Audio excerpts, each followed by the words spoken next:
This is King World News. I'm Eric King, and you're about to hear a wake-up call for many, an extremely important and powerful interview with the number one trends forecaster in the world, Gerald Celente. Gerald just put out a brand new release, and we cover that in this interview. Remember to go to our homepage at www.kingworldnews.com for more interviews, where this week we will release no later than Monday the interview with the legendary Jim Sinclair from jsmindset.com. We also have Bill Fleckenstein from Fleckenstein Capital, and where last Tuesday we released an incredible interview with Harry Markopolos, a national hero, the man who brought down Bernie Madoff. Joining us now is Gerald Celente, founder and director of the Trends Research Institute, author of Trends 2000 and Trend Tracking, and publisher of the Trends Journal. He has been forecasting trends since 1980 and recently called the collapse of 2009. Gerald, I wanted to do a show within a show today talking about preparation and ways for people to be prepared going forward, because you just had an incident. You were there for the earthquake down in Chile. We'll get into that, and then also we'll talk about the Federal Reserve, and we'll get into a bunch of different topics. But can you start off talking about the release that you guys are kicking out today? Because this is amazing to me that you actually were there when this earthquake happened in Chile. Can you talk about that? Yes. One of the top trends in our Trends Journal, we listed neo-survivalism, the importance of people to think in survival mode during these critical times.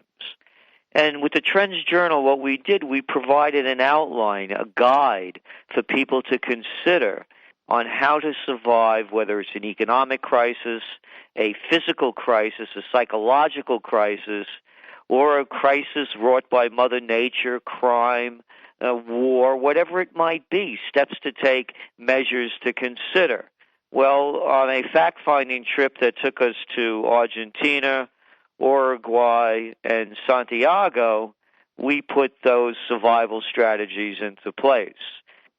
We arrived in Santiago on Thursday, February 25th, and on the 27th, the earthquake struck.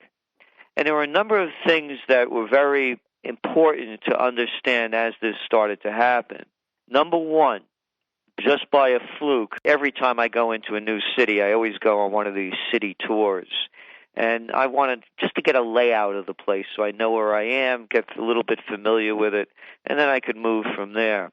Even if I have a host in the city, I always do that.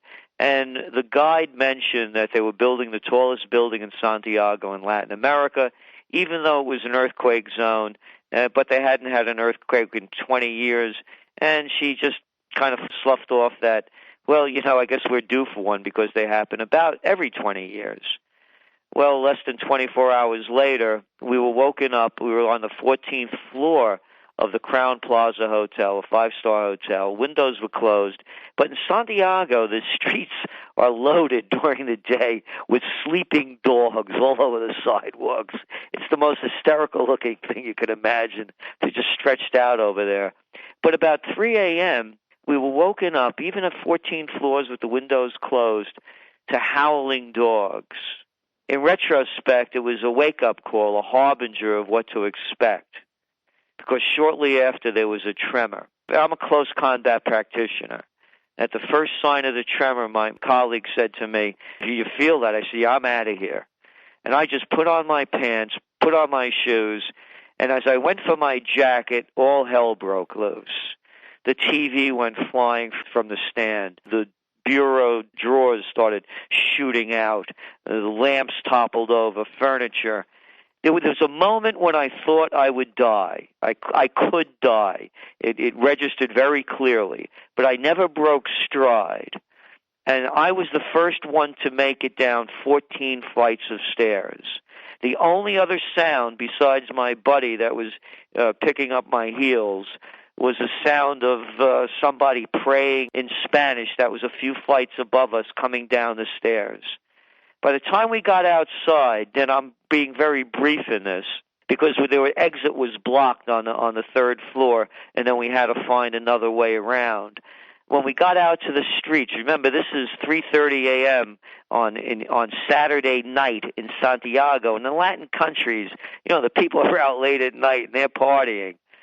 all of a sudden, screaming gangs of young men, maybe 30, 40 strong, came swarming down the street, bowling over everything in their way and mugging whoever was around them. So the crisis just kept going, and we had to keep our survival strategies in place. What really got us out of there, and the airports were closed, damage was severe. Thankfully, the building didn't topple, but it's destroyed. There's not a level floor on the place anymore. They were built earthquake resistant, so it withstood the shock, but, the damage is extensive. The next thing that we did, and we recommend this in the Trends Journal, when you're planning for survival, do it with a group. Whether it's a book club, like-minded people, a community-minded spirit. Think of things to do. What if there's a terror attack? There may be food shortages. There may be earthquakes. There may be floods, hurricanes, you name it. Anything could happen. But the odds are that something is going to happen because we're in a very volatile time now and systems are breaking down.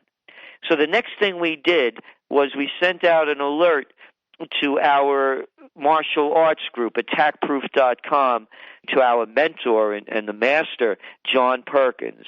He sent out a global SOS. Within hours, suggestions started coming in. We had contacts, high-level contacts at the embassy. It went on and on and on. We had contacts in Chile. We had contacts in Argentina. And one of the suggestions that came through was to get a driver, get out of Chile, and go to Mendoza, Argentina. And then a whole other series of events. Cars were going for $2,000 a ride. When I go into a place, I befriend whoever I'm there with, and I befriended a bellhop. And I'm a generous tipper, too. So don't be cheap. That's the other part of the lesson. Because I asked this guy, I said, hey, listen, you have a friend that wants to make a couple of bucks.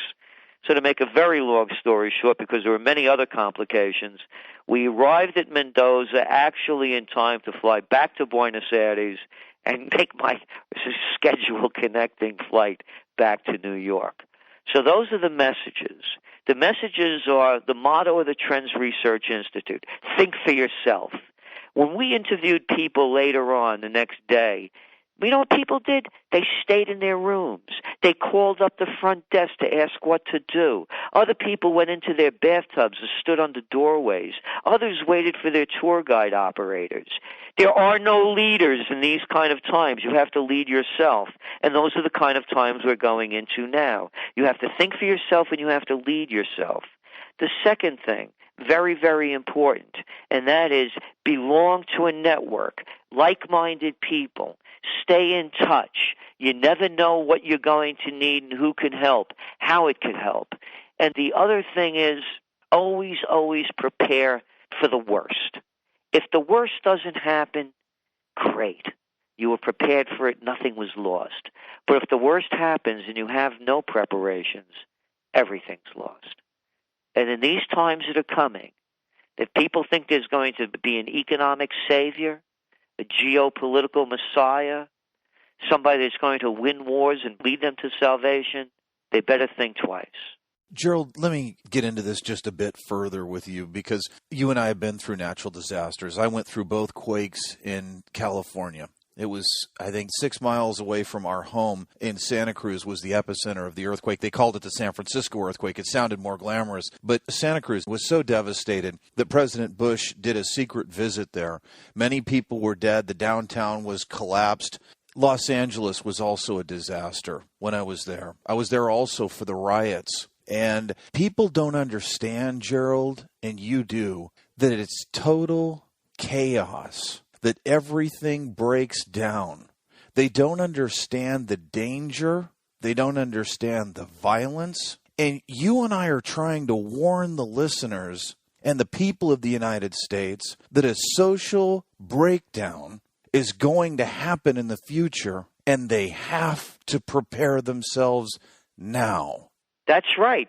Look, you know one of my sayings, Eric, as a Bronx guy, when people lose everything and they have nothing left to lose, they lose it. And you saw them losing it in Chile. You saw this guy who crashed his plane into the IRS building. He had nothing left to lose.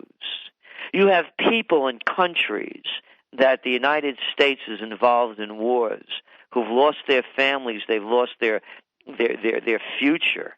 They have nothing left to lose. It's as old as the Old Testament, an eye for an eye. We are entering a period of high-level terrorist